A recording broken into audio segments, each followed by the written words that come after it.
तर अशी कोणची एक घटना होती जी आता तुम्हाला आठवते आणि त्या घटनेमुळे तुम्ही स्वतः हलल्या किंवा त्या घटना सांभाळताना तुम्हाला खूप त्रास झाला किंवा ती घटना लोकांना सांगून लोक सुद्धा हालतील अशी घटना? आपल्याच विदर्भातल्या एका छोट्या गावातल्या गरीब आईवडिलांची मुलगी शिक्षणाकरता पुण्याला गेली इंजिनिअरिंगच्या पहिल्या वर्षाला. आणि तिच्या एका बहिणीनी ती जेव्हा फर्स्ट इयर सेकंड इयरला असताना एका मुस्लिम तरुणाशी लग्न केलं होतं. परिवारांनी नातेसंबंध तोडले काही काळ. ज्या वेळेला ही मुलगी 9वीत होती त्यावेळेला तिच्या बहिणीचा विवाह झालेला होता मुसलमान तरुणाशी. आणि मग 2-3 वर्षांनी ज्यावेळेला मुसलमानाशी विवाह केलेल्या मुलीला घरच्यांनी ॲक्सेप्ट केलं आणि ती मुलगी जेव्हा यांच्याकडे आली त्यावेळेला 3 वर्ष होऊन गेले आणि ही 11वी-12वीत असणारी जी 9वीत मुलगी होती ती 11वी-12वीत होती. आणि मग त्या मुसलमानाला घरात प्रवेश नव्हता, पण ही बहीण येत होती. ती बहीण असं म्हणाली या 11वीत गेलेल्या आपल्या बहिणीला की माझा नवरा मला भेटायला बगीच्यात येतोय मुलांना, तू पण चल माझ्याबरोबर. आणि ही बहीण आपल्या या 9वीतनं 11वीत गेलेल्या बहिणीला बगीच्यात घेऊन गेली. तिथे तो मुसलमान तिचा पती आला. तिने ओळख करून दिली की ही माझी बहीण आणि एकमेकांशी ओळख झाली. ज्यावेळेला ही 12वी पास झाली त्यावेळेला बहिणीनी आणि त्या तिच्या पतीनी या मुलीला फोन केला आणि मग मोबाईल आले आहेत त्याच्यामुळे मोबाईलच्या फोनचं देवाणघेवाण सुरू झालं.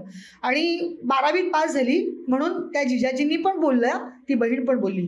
आणि मग नंतर जेव्हा त्याच्या लक्षात आलं त्यांनी हिला टार्गेट करून ठेवलं होतं की हिची बहीण आहे, आपण हिचे जिजाजी आहोत, हिचा आपल्यावर पूर्ण विश्वास आहे. आणि म्हणून तो तिच्याशी शुभेच्छा देत मग आता ॲडमिशन कुठे करणार, तू कुठे जाणार असा संवाद साधायला लागला. आणि ज्या वेळेला ही फर्स्ट इयरला असताना पुण्याला शिकायला गेली त्यावेळेला जिजाजींचा फोन येणं सुरू झालं. आप कैसी हो, कुछ दिक्कत तो नहीं है, मेरे कुछ फ्रेंड है, मैं तुमको मदत करूँगा. ही त्यांच्याशी बोलत होती. आणि असं बघता बघता फर्स्ट इयरचं पहिलं सेशन झालं आणि दुसऱ्या सेशनला त्या जावयाने या मुलीला फोन केला की देख बेटा मैं पुणे आ रहा हूँ, तुम्हारे लिए कुछ लाना है क्या, असं म्हणून तो जावाई पुण्याला आला. हिने त्याला सांगितलं की मैं हॉस्टेल में हूँ, हम शाम को मिल सकते. तो जावाई आला, तो या मुलीला भेटला, बाहेर घेऊन गेला. आणि हॉस्टेलमध्ये असतं की रात्री 11च्या आत परत या. ही मुलगी आपल्या बहिणीचा नवरा म्हणून विश्वासाने त्याच्याबरोबर गेली. पहिल्यांदा तो आला त्यावेळेला तो तिला घेऊन हॉटेलमध्ये गेला, तिला पिक्चर दाखवलं आणि अत्यंत सौजन्यपूर्वक वर्तणूक केली. तिचा विश्वास की आपले जिजाजी उत्तम आहेत. असं हळूहळू फोन यायला लागले, हळूहळू बोलणं सुरू झालं.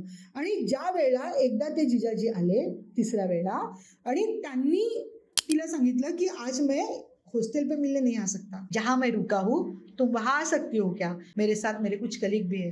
असं म्हणून ती मुलगी दिलेल्या पत्त्यावर गेली, पिक्चर बघून आली. आणि जिजाजी तिला म्हणाले की आपल्या हॉस्टेलच्या मेट्रनला सांग की आज मी येऊ शकत नाही, माझ्या पॅरेंट्सकडे राहते. कारण प्रत्येक गावामध्ये एक त्या ठिकाणचा परिवार हा तुमच्या हॉस्टेलमध्ये नोंद असतो. तिने फोन केला आणि सांगितलं. त्या दिवशी जिजाजींबरोबर राहिली. जिजाजींनी खूप काही केलं नाही, पण तिच्याशी जी सलगी असते ती सलगी केली. 2 महिन्यांनी आले जिजाजी, पुन्हा पुढच्या आठवड्यात आले आणि या मुलीशी अशा पद्धतीचा वर्ताव केला की तिला त्याच्याबरोबर त्याच्या रूमवर राहायला काही वाटलं नाही. एक इंजिनियर होण्याचं स्वप्न घेऊन गेलेली मुलगी, एक वडील की जे अत्यंत आर्थिक परिस्थिती उत्तम नसताना सुद्धा मुलीला इंजिनिअरिंगला पाठवायचं असं स्वप्न बघितलं. मुलगी तिकडे काय करते हे वडिलांना माहिती नाही. आणि ज्या वेळेला सेकंड सेमिस्टर द्यायची वेळ आली त्यावेळेला वडिलांनी मुलीला फोन केला, मुलीचा फोन लागला नाही.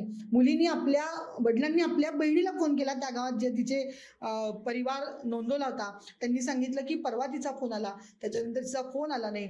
मॅडम म्हणाल्या की उद्या पेपर आहे पण अजूनही आली नाही. त्यावेळेला वडील पुण्याला गेले आणि त्यांनी वाट बघितली. त्यावेळेला पेपरच्या वेळी घाईघाईने आलेली ही मुलगी पेपर द्यायला गेली.